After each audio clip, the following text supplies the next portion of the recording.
Good morning. This is November the 20th, 2023, Monday, and we are in BBA first semester, section B class, English class, and today we are starting a new text from the third unit, Mass Media and Technology, and the text that we are studying is Computers and the Pursuit of Happiness. It's a long essay containing about 37 paragraphs, and that's why this essay is organized into three sections: section 1, section 2, and section 3. And section 1 begins from paragraph 2 to paragraph 13, and section 2, I guess, is from paragraph 14 to 25 or 24, I'm not sure, and section 3 is from paragraph 25 to 37. And in paragraph 1, so how is this essay organized? Before I invite the presenters, I'd like to open the essay, then I'll invite the presenters. So if you see para 1, the writer introduces the issue or topic, that is computers, internet, and happiness. In a sense, you can say his topic is technology and happiness, right? That's the issue, technology and happiness. And what the author does is, if you see paragraph 1, he begins with what people think about computers and technology. The writer begins by talking about what people think about computers and technology. And he says that people think that we are in a completely new age. People think that we are in completely new age. How are we new age? Then people say that we are in new era because of computers and internet, right? This is what people think. And he says that people give the reason that we were in agricultural era that was more solid because we had a lot of machinery, right? Then we came to industrial era, and people argue that industrial era was a break from agricultural era because it was more fluid. So there were more moving machines, steam engine, diesel engine, petrol engine, and a lot of movement in factories. So fluid. And then he says that people think now we are in information age, and he uses the metaphor of gaseous. So agriculture is described as solid with the metaphor of solid. Industrial era is described with the metaphor of fluidity, and information era is described with the metaphor of gas. So you can see in agricultural era we had plow and the animals and other agricultural tools, the very solid, hard. In industrial era there were a lot of movement and motion, right, because of steam engine, other engines. Then information era, you can see today information is something invisible. You send an email and nobody sees what is going on, and then at the other end in America, on the screen, your message pops up, right? But that is invisible. He begins with this metaphor, and then after presenting what people think about technology and happiness, he says, but Is it true? Is what people think true? What do people think? People think we are in a new era and computers have brought a revolutionary development in what do they say? In human, let me read from here. Yes. Let me find the line. Yes. Computers are a revolution in human society history. So people think that we are in a new era and computers are a revolution. And he puts a question, is it true? And he raises 3 questions. Are we in a new era because of computers? First question. Second, we have had computers for 50 years. First, computers were developed around 1950s.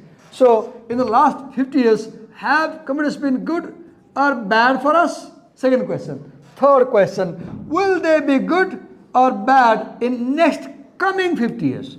So this essay was written in 2001. This is 2023. So this essay was written 22 years before. And it says, will they be good or bad in 50 years in 2001? So 2001 plus 50 is 2051. And today we are in 2024 almost, because this is November. So we have spent 25 years almost, half. Now we know clearly whether they have been good or bad. And what does he do? He answers the 3 questions in the 3 sections. For example, if you see the first section, in paragraph 2, he says, we are not in an information age and computers and internet are not a revolutionary development in human history. So he answers, this answer is a claim, and he develops paragraphs giving reasons. So what does he do? He makes statements, brings proofs, and develops the essay. So I've opened the essay. Now I'll invite the presenters and they will present their understanding. It's all right. They will present what they have understood. And then after the presentation, I'll pick up the class. So let's listen to 2 sisters and the presentation. Wait a minute.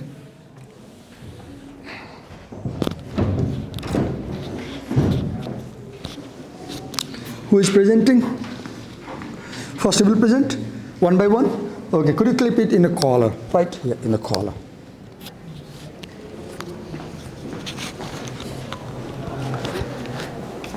Okay, come. I will do my best not to film your face, but if accidentally your face gets filmed, is it okay if I publish it in YouTube? If you get accidentally filmed, I'll try to not to film your face, okay? So move ahead. Go ahead.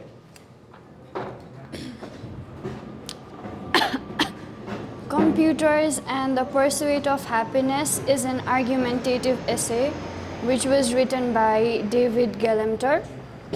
David Gelemter is a professor of computer science at Yale University, and he has written many books and articles on the role of technology in people's life.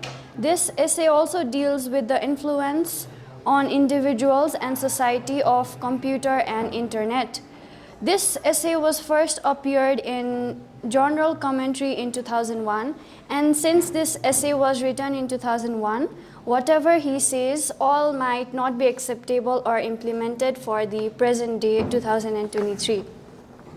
So he starts the essay with the saying that we have been notified that we are living in an information age. Mankind has completed a sort of phase shift.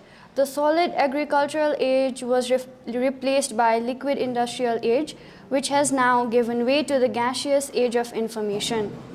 And there are some questions that he arises, and that are, has an old age ended, and are we, thanks to computers and the internet, living in a new one? Computers have been around for roughly a half century. Have they been good or bad for mankind? And are they likely to do good or bad over the next half century? In paragraph 2, he answers the question, we are not in an information age, and computers and the internet are not a revolutionary development in human history. This is also the major claim of the author, or it can be also considered as a thesis statement. In old industrial age, coal, steel, and concrete mattered. In new age, information matters. But still, steel, coal, and concrete still count just as much as they ever did. We always need food, clothing, and shelter, and above all, each other, and we will always need them, and the information revolution will never lessen our needs. He says that what cyber billionaire ever used his billions to buy information, but this can fully not be acceptable because now, in this era, they can buy informations worth millions. Repeat that last sentence you said. Read it loudly. He says what cyber billionaire ever used No, his... your claim. You made a claim there. Good claim, right? But this cannot be fully implemented because now in this era they can buy information worth billions. I appreciate this because this is the last sentence. Read from but. Again. But this cannot be fully implemented. But this cannot be fully implemented because now in this era because now in this era they can buy information worth billions. They can buy information worth billions. So this presenter is using critical thinking. If she brought this on her own, this is where she is disagreeing with David Galanter. And when you disagree like this, you are bringing critical thinking. Critical thinking is listening to what people are saying, listening to evidence, and then tallying evidence, verifying evidence, and agreeing or disagreeing. Very true. Information counts. And today, have you seen countries are paying billions and billions for information? For example, Israel will pay billions today if you can tell them where Hamas tunnels are located. Right?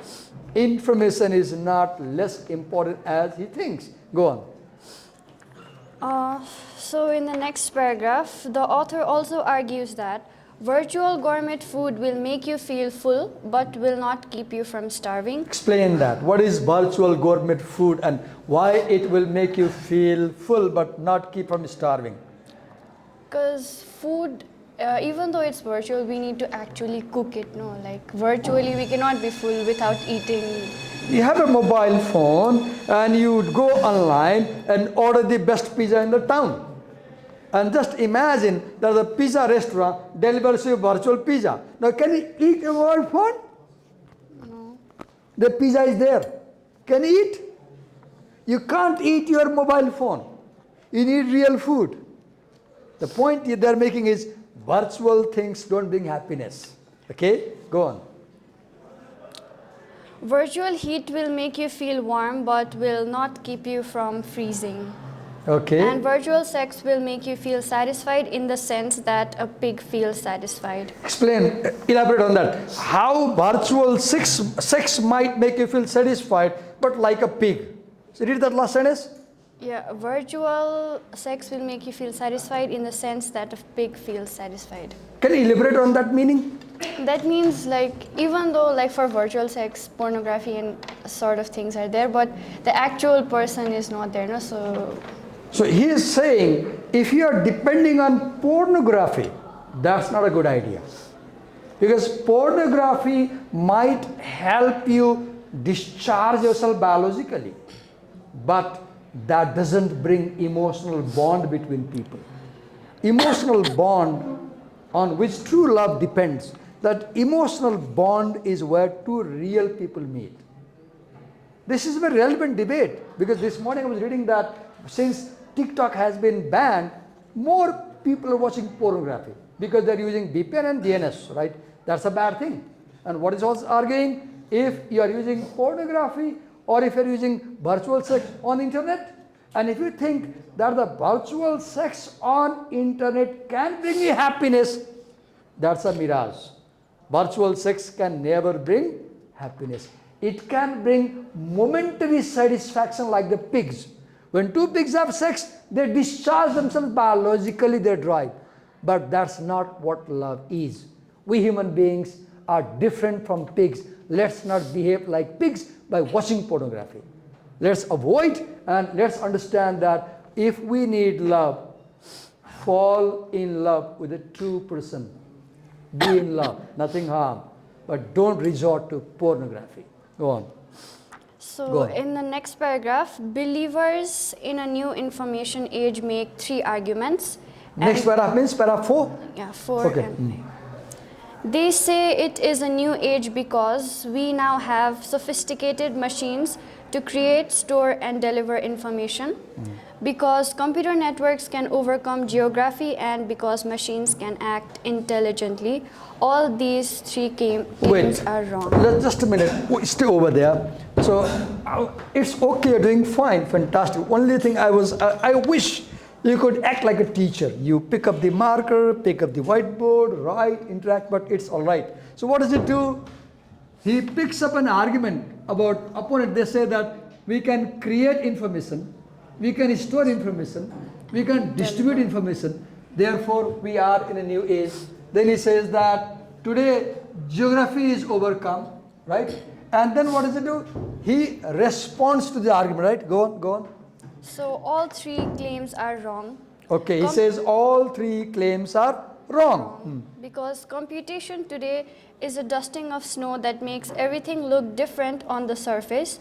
Computers may be impressive, but they cannot change the fact of how things work fundamentally. Okay. In 20th centuries, in the next 6th paragraph, in 20th century, movies, color photography, color printing, radio networks were invented, but then with the emergence of PCs and internet, suddenly we are now in an information age. Because when movies and color photography and color printing, radios, etc. were introduced, they were also a big deal in that day, but now suddenly internet is introduced and we are in an information age. In cyberspace and the American dreams... Wait a minute. So what is the argument? His argument is that we are in 21st century, and in 20th century also there were movies, TV, etc. So we had technology to create information, store information, distribute that. So his point is that just technology has extended. There is no break. It's a continuation of the previous era. His argument is that internet and computers are not revolutionary. They are just a further extension of the previous technology. That's the argument. Yes. So in the 7th paragraph, in cyberspace and the American dreams, claims centered on the idea that thanks to computer network, geography had been overcome. Hence, so he picks up other people's argument. Yes. Shared interest and not physical proximity would shape community and society, but using technology... Wait. Shared interest but not physical proximity would shape community and society. Community and society. This is what people think. And he thinks no, physical proximity is equally important. That's the point. Being physically closer is more important. If you miss your friend, don't give missed call. Walk to her home. Shake hands. Feel the warmth of the body. Sit around the coffee table. Sip tea together and talk and pat on the back when you depart. That's what happiness is. Yes, go on. But using technology to defeat distance has been the goal of industrial revolution from the start. From railways through the Panama Canal and onward. He gives an example that geography was overcome when the canal was made, when airplane was invented, when railway was developed. Yes.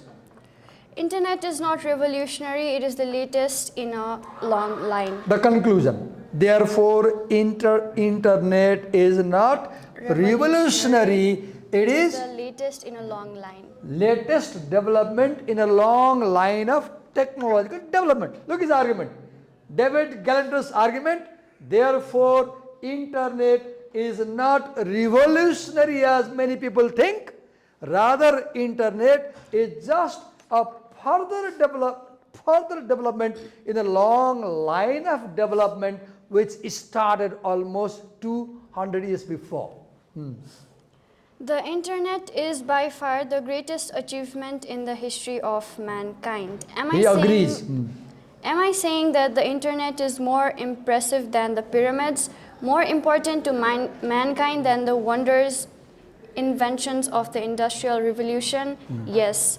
What the author is really announcing is not So you were reading someone's quotation, right? And now Galanter presents his view. Go on.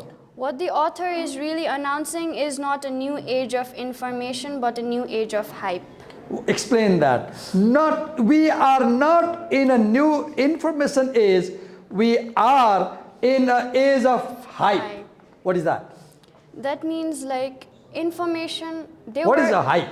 Hype means what everyone talks about. And What everyone talks about. Okay, talks about. And makes it. In a sense, we are in an era of advertisement. Go on. So there were technologies before too, but when the internet and the PCs came, but suddenly it was hyped up and it was regarded as the information age. So we don't need to give that much, loud clap to this technology, right? You go on. So therefore, it is not a new age of information, but just a new age of hype.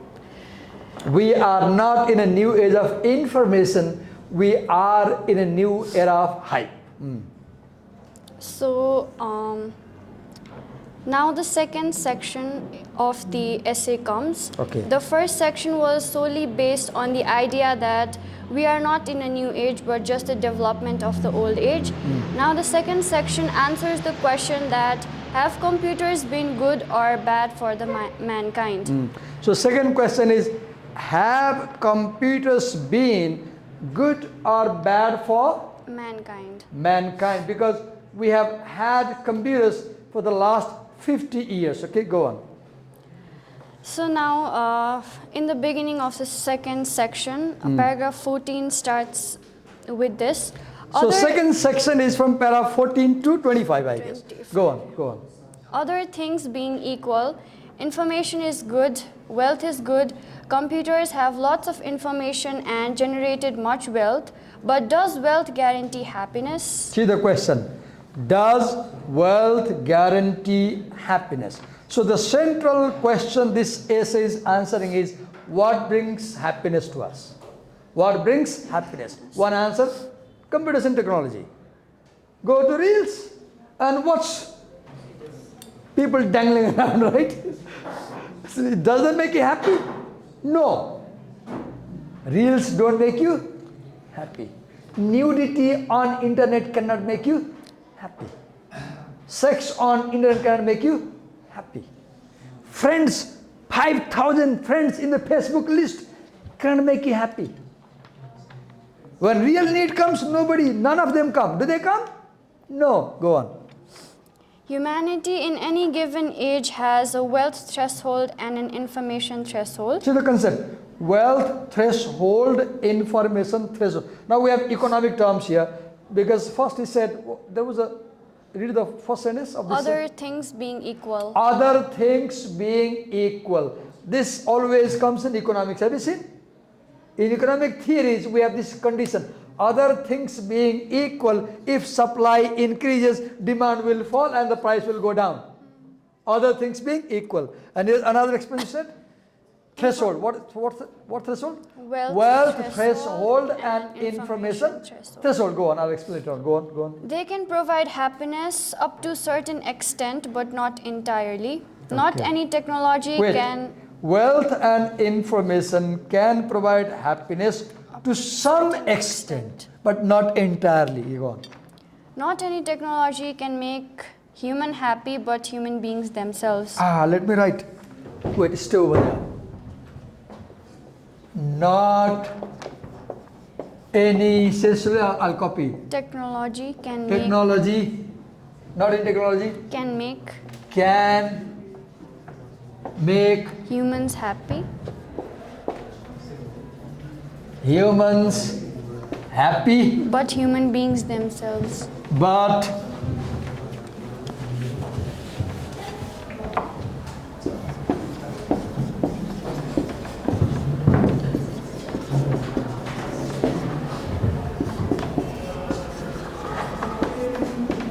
see, you are here, right? You are feeling lonely. Your friend is at her home. and you miss your friend, you're not happy. So what do? You pick up a mobile phone, you make her a video call, and she appears on the screen. Right? She appears on the screen. So the argument is, if you use technology to meet your friend, that doesn't bring real happiness. So throw your mobile phone, walk out for 15 minutes, reach her home, and meet her in person. That is where happiness is. Happiness comes when a person meets a real person. Will you like to replace your parents with perfect robot? Imagine you go home this afternoon and your parents have disappeared, there is a robot. Will that be okay? Last time a school in UK appointed an artificial intelligence based chatbot as school principal. Have you heard? One school in UK has appointed artificial AI chatbot as school principal to guide the real principal. Go on. So to conclude this, technology creates virtual reality, but what we really need to be happy is natural reality. Okay, you talked two terms. You talked about VR and you talked about NR, right? VR, virtual reality, cannot make us really happy. Natural reality, meeting real people, eating real food, visiting real places. So the question here is, computers and technology can create virtual world, but they can't really make us happy. Have you seen today, more people are frustrated. More people are in psychological problem because they spend hours in front of the screen and they don't meet people. Right? Yes, go on. Thank you. Give her a big hand. Well done. The only feedback I'll give you is that when you come to present, if possible, learn to interact. Pick up the paper, go to the whiteboard, take the marker, write points and explain. Thank you. Well done. So let's invite the next presenter for the third section. You give a symbol clip, okay. Now we are inviting the next presenter.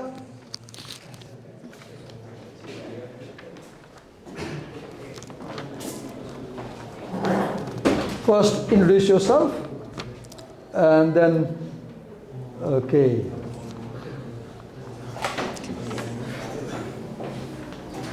Okay. Let's move ahead. So you're presenting the third section, right? Yes. Go on. So in the third section, the author gives us an example of his own sons and how their favorite toy He nowadays, begins with the example of his own son. That's a good idea. Then? and how their favorite toys these days is computer and computer games. And he says how it makes them very happy, but he also argues that children are happy now, but not any happier than they used to be. And he gives... They are happy now, but not happier than they used to be. And now he gives us a case about him and his own wife and how they lacked those computer which he calls happiness generating devices. Happiness generating devices. He says how they lacked them, but it didn't matter to them since they were happy with their own other ways. When there were no computers, still they were happy. How?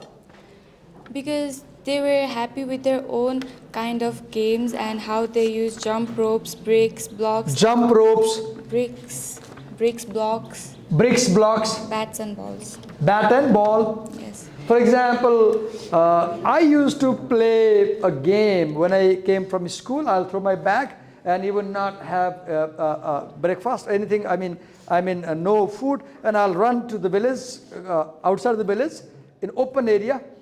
20, 30 boys will gather, the village boys. And the game we played was, we called it Ice Bice. We called it Ice Bice. It was a sort of hide and seek. Hide and seek. So one will cover your face, and then he will count 1 to 20, and remaining people will hide in the corner, and he will open. Then my job will be to find out the people. And if they can pat on my back before I find, I have to go back again. Another game I played was, we'll sit in a circle, facing forward. One guy will take the hanky and will run around us, and he will drop the hanky at my back, If I don't know if the hanky is at the back, he will come back and he will start beating with me with that. Another game was, we'll have a mound of soil on the land, on my hand, and he will take a stick, he will hide there, and he will close my eyes with a hanky. He will guide me to the end of the field, and I will pour it down there, hide, and he will take me over there, leave me there. Now I have to find out where that stick is. Our game was, we'll pick up concrete small pebbles and do like this. Have you played this game? What do you call this? Yes. I forgot the name of the game. Gota? I forgot the name of this game. Another game we played was under the trees, on a stone, we'll have a kind of, what do you call shatranj in English? Chess. Yes, chess. We call it Bagsal. I gave you 5-6 examples how we found happiness, right? Move ahead. He says how 50 years from now, current computers and games will look pathetic to the children then, and how the children think of the games that were played 50 years ago. Next, he tells us how technology is a tool for building social structures. Okay, wait. Technology is a tool for building social structures. I repeat, technology is a tool for building social structures. Every new technology changes social structure. And now he says how the question arises whether the new structure that the technology has brought is any better than the previous one. Okay, the question is the new structure better than the previous or not? And his implied meaning is that the new structures are not better. Look what TikTok did. TikTok encouraged people to go with vulgarity and nudity and sexual content. And TikTok has brought a lot of problems. People argue. So has the technology of TikTok, this new structure, is it good or bad? His argument is it's not good. He says that with passing generation, points may have improved, but the answer will always be debatable. Read that. What with passing generation, points have improved, but the answer will always be debatable. Points have improved?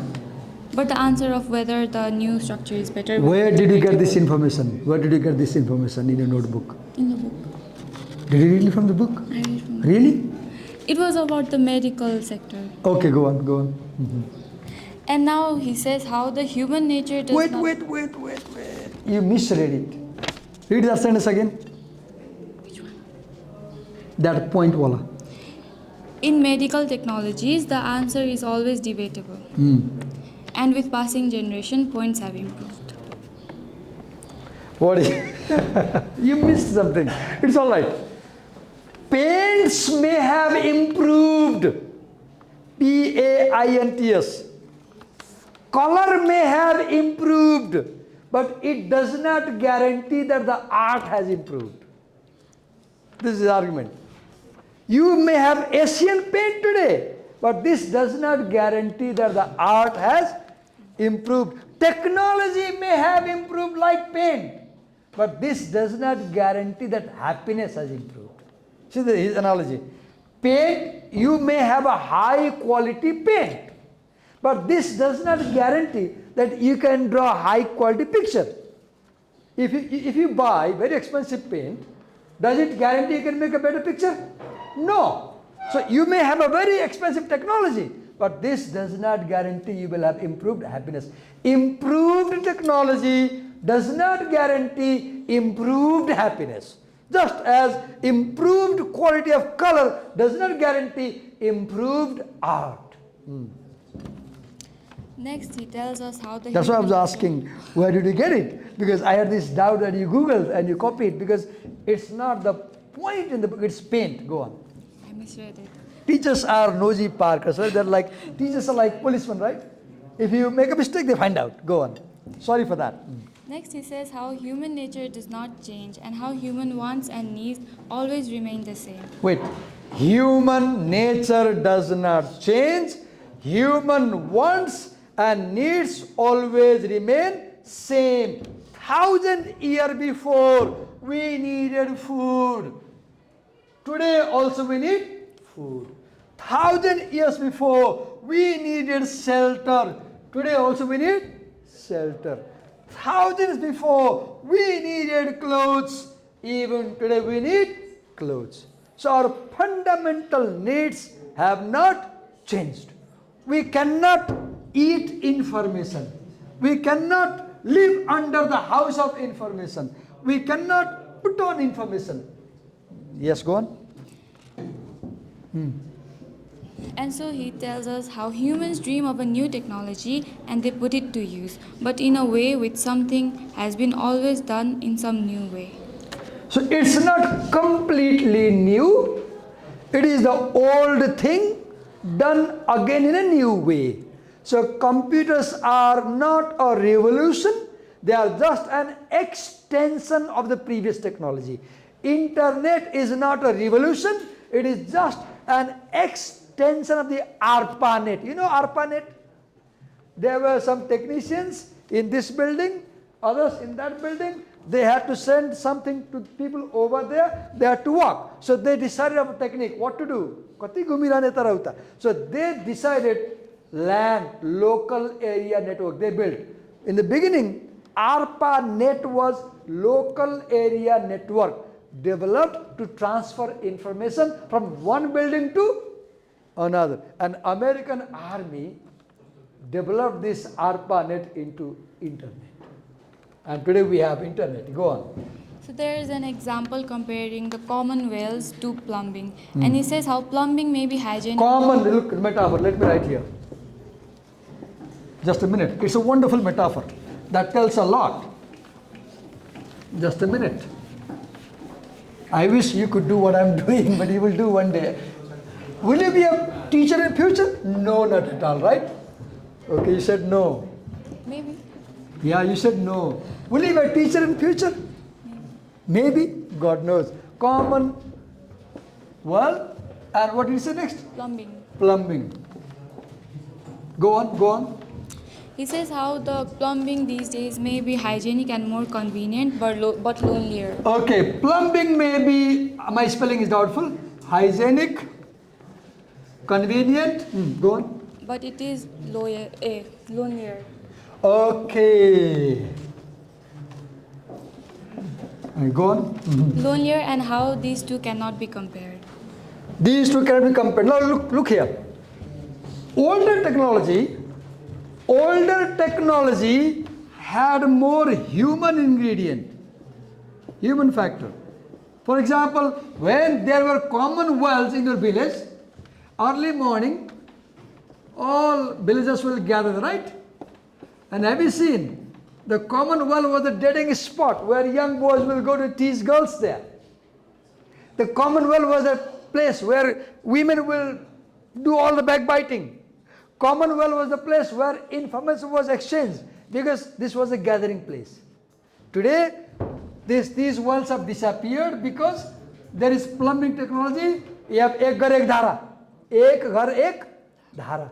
And in your bathroom, you are alone, right? You are alone. So it's more lonely. And that's the problem. When you are lonely, you are unhappy. Go on.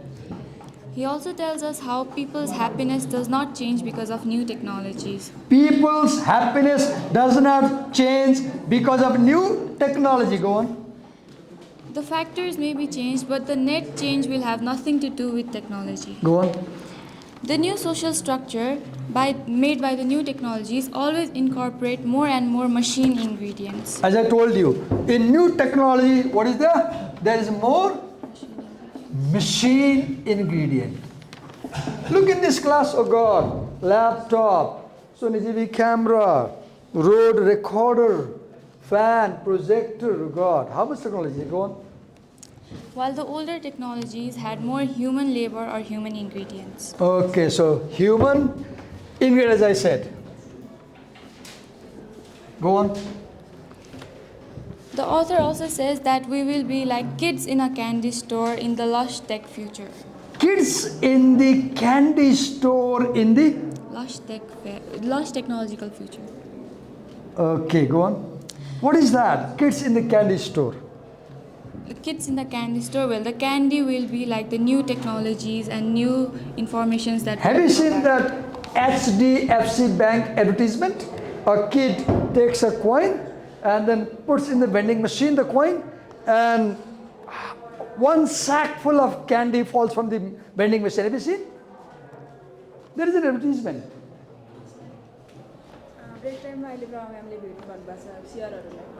Okay, CRs, please meet Prabha ma'am in the break time. Go on. He also says how Malton's modern disciple has already been discredited because it said how when one person or group gets more, there is less for others. But This argument is not in the text. it is. Really? Read again, read again. No, this was in the meaning. Okay, read the sentence again. How when one person or group gets more, there is less for the others. When one person group gets more, there is less for Others. others. Does he say so? Are you sure? Okay, go on, go on. Our technologies will be fancier and more, and will be in more amount like the candies in the store. He also says how our inventions, productivity, and potential wealth are all unlimited, but our appetite for candy is not. Wait, read the sentence slowly. How? How our inventions, With our inventions, productivity, productivity, and potential wealth and potential wealth are all unlimited, are unlimited, but our appetite for candy is not. but our appetite for candy is not unlimited, it is limited. Meaning is, at one point, you get fully satisfied, and if you add more technology, you can't be happier than you were. Happiness has a limitation, but human invention has no limitation. Go on. He tells us about a book he wrote called The Mirror World in 1991. Mirror world. When did he write that? 1991. 1990. Mirror world. Look, like our mobile. In 1991, we didn't have mobile, I guess, but we have this now today. Mirror world. Look, your filters, your selfies, welfies. Go on. That book was a celebration of computing technologies. It predicted emergence of software versions of the real world. Software versions of the real world. Avatars. Avatars, right? And he claimed that it would be a good development to be able to tour the world without changing out of your pajamas. Touring the world without changing your pajama. Virtual tour. But will that make you happy? No. Yes. He says how that was a modest claim back then and how he was right about the software revolution. Software revolution. What is the word? Software revolution. Go on. Computers and softwares are creating new possibilities, structures which are unprecedented as the Eiffel Tower was. He tells us to consider an online school structured in cyberspace, Online school structured in cyberspace. where the school offers guided I have a nature- question. Will you prefer a real class like this with Divakar sir and her presentation, or will you prefer an online class? Online is better, right? You can stay home, no need to trouble to come home. Which is better, real class or online class? Real class is more motivating, but you have to spend time and energy and money to come to college. Yes, go on. where the school offers guided nature walks where the guide knows what you are capable of. Guided nature walk where guide knows What you are capable of.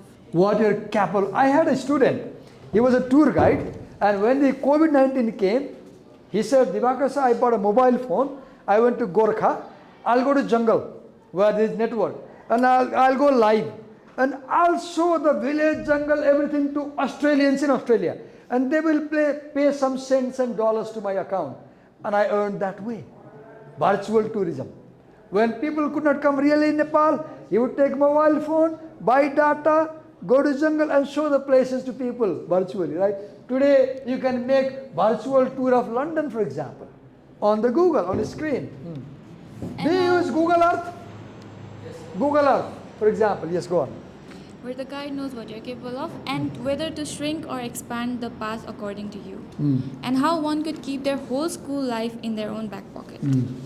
These new softwares also connect the right teacher to the right student regardless of their formal qualifications. Good thing. Softwares can connect right teachers to right students. For example, today I can register myself in online platforms with my details, and somebody who needs my service can contact me, have online class, pay online. Yes, go on. He states his own opinion how he would prefer face-to-face teaching where actual teachers teach to actual students. He says, but I will prefer face-to-face teaching where there is a actual student like her, I can feel her, and where there is actual teacher like me. This is where happiness is. This is where happiness is. Yes, go on. He says how human beings are mainly interested in human beings themselves. Wait. Human beings are mainly interested in human beings themselves. Will you marry a robot if you got 1 billion with a robot? No? Why no? You get $1 billion. And you get no money, 2 options. Marry a real person, no money. Marry a robot, 1 billion. Which option will you go for? 1 billion in robot or no money and the real fellow? No money and the real. No money, real fellow. Why you want real fellow and not robot with 1 billion? Robots can just be destroyed. Yeah? Robots can be destroyed. Robots can destroy us and can be destroyed. We can't trust technologies. Go on. If computers do good in the near 50 years or so, the things they'll do is to help mankind know itself better. Look, the best thing computers can do is help mankind know itself better. Look, computers are taking space journey. They are helping us know our body. It's like, go on. Since machines are faster than us, and it can't be about how fast humans are, or how strong humans are, or how good they are at arithmetic. Machines might be smarter, but he thinks that they will not conclude that humans are of no big deal at all. Machines may be smarter, but they are not big deal. Human beings are bigger deal than machines, right? Yes, go on. He also adds when he heard of one of the tech's most honored men say how he wished humans would stop thinking they were superior or different from animals and how it's simpler to live as an animal.